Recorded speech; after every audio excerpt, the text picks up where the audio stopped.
감사합니다. 자, 오늘 이제 실은 저희가 14일이면 네. 선고가 될 것이다. 이 얘기를 지금 판단이 될 것이다. 정말 고통스럽습니다. 보는 분들도 네. 그럴 것 같고. 지금 근데 그 정보에 따르면은 경찰 인력이 네. 그 아까 그 기자회견도 있었습니다만 만일의 사태에 대비하기 위해서 네. 뭐 비상소집을 해서 그 준비를 하고 있는 것 같고 헌재 재판소 인근에도 뭐 원형 울타리를 뭐 치고 있다 이런 정보도 있습니다. 네. 그 사실 근데 막 어떤 사설 정보지가 많이 돕니다. 네. 유튜버들도 뭐 몇 대 몇이다 절차가 어떠고 네. 제가 하나 확실하게 말씀드릴 수 있는 거는 네. 다 알 수 없습니다. 다 그 절대로 나올 수 없는 상황이라고 네. 보면 될 것 같고 그 모든 걸 믿을 필요는 없다 네. 생각이 좀 들어요.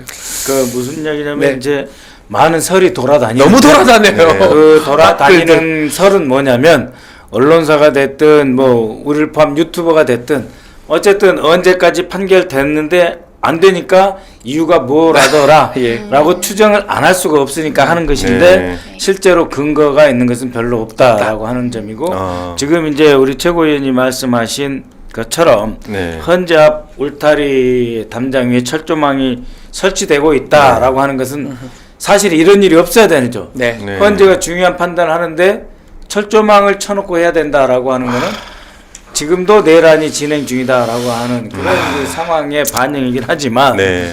또 울타리에 철조망이 치고 있으니 곧 어쨌든 네. 결정은 날 수 있다. 선거가 나올 네. 수밖에 없지 않느냐라는 신호를 네. 이렇게 가장 비민주적인 어떤 형식을 보면서 비문명적인 정확히 네. 말하면 이걸 보면서 추측해야 된다는 게 참 네. 씁쓸합니다. 선고기일을 좀 통지를 좀 미리 네. 해주면 좋은데 관행적으로 2, 3일 전에 했기 그러니까요. 때문에 네. 또 주말 앞두고 있지 않습니까? 네. 만약 하더라도 지금 다음 주인데 오늘 또 하는 것도 문제고 그래서 막 그런 고민들도 하지 않을까 생각도 들어요. 네, 오늘 이제 그 뭐 여러 가지 뭐 흔히 말하는 밭글들이 두 네. 가지가 돌았지 않습니까? 받은 하나- 글 해서 네. 받글 네, 너무 많이 밭글. 돌아요. 하나는 17일로 결정됐다라는 네. 글이 한 번 그렇죠. 돌았고, 저도 받았습니다. 두 번째는 정청래 네. 정청래 위원장께 이미 통과 갔다. 수치 완료. 완료. 네, 이런 이제 내용들이 있었는데 네. 뭐 확인을 해보니까 둘 다 그냥 사실은 아닌 걸로. 근데 이제 이런 그 주변에서 분석들이 있는 거예요. 현재 상태 왜 14일이 아니냐. 14일에 대해서는 실은 이번 주 상황들을 봤을 때 상당히 네. 유력하게 검토가 됐던 것 같긴 한데. 그렇죠. 중간에 저희가 아까 이제 박선호 의원님께서 말씀하셨지만 하도 비이상적인 일들이 많이 벌어지다 보니까 네. 국민의힘 측이 뭐 어떤 작업을 하고 있는지 저희가 알 수 없지 않습니까? 네. 그러니까 한덕수를 먼저 헌재에서 그 선고를 하게 하고 만약 한덕수가 기각이 되면 네. 최상목으로 인해서 그 재판관으로 임명이 된 두 사람에 대해서 문제 제기를 하고 네. 이게 물론 이제 법적 문제는 아니겠지만 사회적 문제를 일으키겠죠. 그렇죠. 그렇게 해서 이제 문제를 일으켜서 그 윤석열 탄핵 선고에 영향을 미치려고 한다. 그렇기 때문에 헌재에서는 세 가지 케이스를 고민할 수밖에 없다. 이거는 이제 그냥 여러 군데서 하는 분석입니다. 하나는 동시 선고든 앞뒤 선고든 한덕수의 선고 기각이 그러한 문제를 일으킨다. 두 번째는 둘 다 인용이 되는 경우도 있을 수 있다. 세 번째는 한덕수가 기각되고 윤석열은 인용이 되지만 전원 8인 전체가 다 그 찬성을 해서 결국 6인으로 묶어서 문제를 삼지 못한다. 뭐 이런 이제 여러 가지 분석들이 좀 돌고 있어서 여기에 대해서 헌재가 지금 현재 그 현명한 판단을 하기 위해서 논의 중이다. 이런 얘기도 이것도 듭니다. 사실은 조선일보에도 보도가 됐던 네. 내용이거든요. 이것도 제가 다 확인을 못했는데 네. 별의별 유튜브에서 별의별 분석들을 다 합니다. 맞아요. 그러니까 이제 이런 틈이 있으니까 그러니까. 흔들어라. 네. 예. 그런 거예요. 지금 네. 그 국힘이나 네. 조선일보나 윤석열 쪽에서는 네. 조금이라도 더 흔들어서 틈을 그렇죠. 만들어가지고 맞아요. 재판관님들 사이에 이견이 나오게 하고 네. 그 틈으로서 기적적으로 네.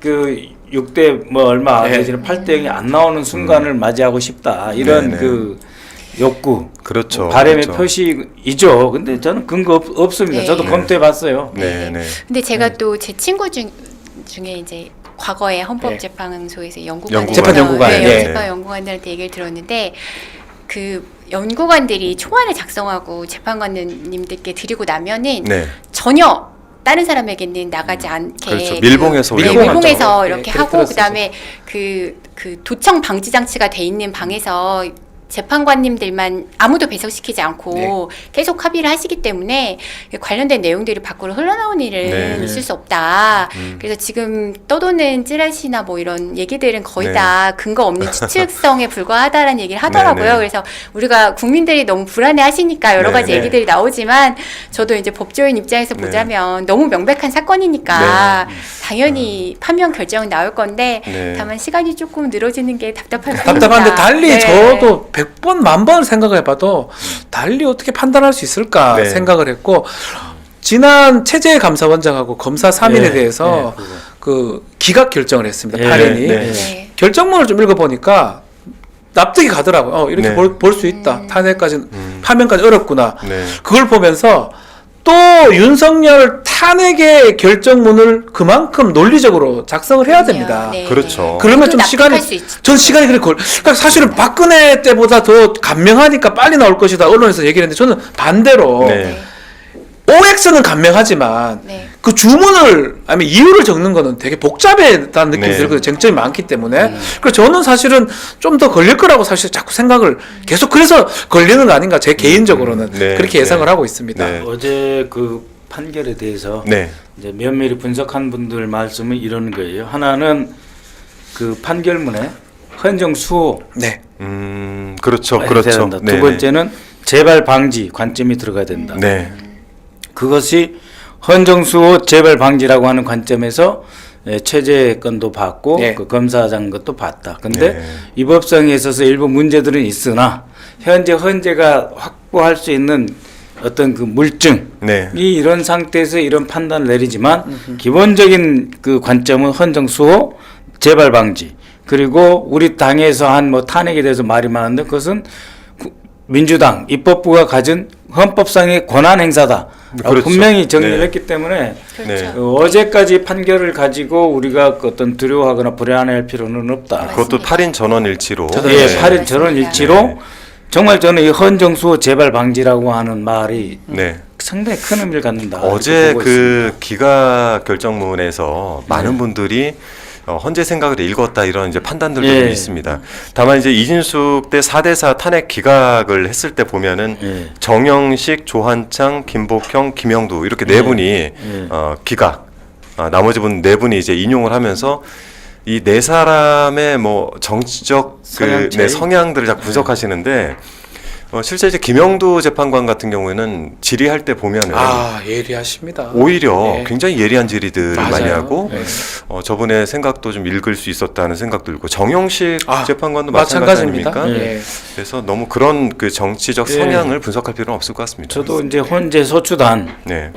일원으로 이제 가서 이제 유심히 그렇죠. 그 옆에서 직접 또 재판관님들 보셨죠. 뵀거든요. 네. 근데 한 번도 자세도 흐트러지지도 않고 8시간 이상 해도 집중력이 떨어지지도 않으며 네. 그 정영식 재판관님은 주심 재판관님이시거든요. 그러니까 이런 각도 저런 각도에서 다 질문을 하시는 것이고 그걸 통해서 계속적으로 증거와 논리를 축적해 나아가고 있구나 네. 하는 네. 그런 그 확신을 갖게 네. 되었습니다. 다만 이제 딱 한번 홍장원 네. 네, 신문 때 그 모습들이 네. 좀 뇌리에 좀 남아서 좀 네, 걱정을 그럼- 하시는 분들이 계시나 네. 제가 볼 땐 지금 상황에서 여러 그 정보들을 취합해 예. 보건데 좀 차분히 좀 기다려볼 필요가 있다. 다만 좀 답답한 것이 좀 그러니까 문제긴 저는 하죠. 뭐 네. 계속하지만 헌법재판도 결정문으로 말을 하는 거거든요. 국민한테 알려주시는 거기 때문에 방금 홍장원 그 진술 얘기를 했었는데 그런 것들이 좀 쟁점이 되는 것 같아요. 5가지 중에 홍장원은 예컨대 체포 지시가 있었냐 없었냐 네. 막 극단적인 예로 그거 인정 못하는 사람도 있을 거고 인정하는 재판관도 있을 거고 그게 배척될 가능성도 있어요. 그렇지만 1번 쟁점 2번 쟁점 예컨대 포고령 위반이라든지 계엄 절차 지켰냐 안 지켰냐 국무회의 거기서부터 다 끝나버리는 거기 때문에 네. 네. 체포 지시는 방첩사에서 체포조가 10개 팀이 갔다라고 그렇죠. 하는 거. 그다음에 이 명단이 방첩사에서 14명의 명단이 나왔다고 하는 것. 그리고 그 명단은 김용현, 윤석열, 조지호, 김봉식이 있었던 12월 3일 7시 40분에 분명하게 전달이 됐다. 맞습니다. 네. 대통령 있는 자리에서 그 명단이 전달이 됐다.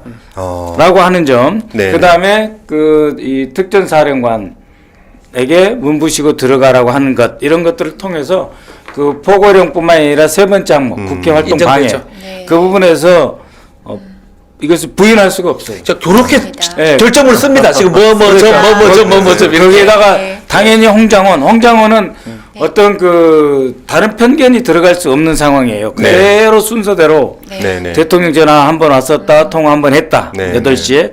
그 다음에 10시 53분에 대통령이 이러이러한 지시하면서 방첩사를 다 도우라고 했다. 방첩사에서 전화해보니까 처음에 뜨뜨미지근 하더니 대통령이 너 도와주라고 했어. 네. 하니까 명단을 짜라락 불러줘서 적었다. 네. 그리고 그 적은 것도 홍장원의 보좌관이 한 번 더 적었다. 네. 그러니까 증거 능력이 차고 넘치죠. 네. 아이고 참.